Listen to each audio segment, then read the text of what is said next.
કરતા નથી એ લોકલ પત્રકાર તરીકે ત્યાં આવેલા હતા। એક વસ્તુ સાંભળી લો, આમ આદમી પાર્ટીમાં નથી એક્ટિવ કે નથી કાર્ય કરતા। પહેલી વસ્તુ, આમ આદમી પાર્ટીમાં એ પહેલા મેં ચેક કરાવડાવ્યું, ઘણા વર્ષો પહેલા, ઘણા સમય પહેલા એ હતા।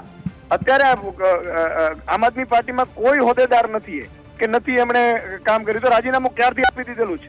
આમ આદમી પાર્ટીનું કાર્યકર્તા હોય, હોદ્દેદાર હોય, ગુનેગાર છે ને ફાંસી લટકાવો ને તાકાત સહિત તેમના તમામ નેતાઓ મનીષ સિસોદિયાજી હોય, સંજયસિંહ હોય, સત્યેન્દ્ર જૈન હોય, તાહિર હુસૈન હોય, ઘણા બધા નેતાઓ જેલ યાત્રા કરી ચૂક્યા છે, જામીન ઉપર બહાર છે।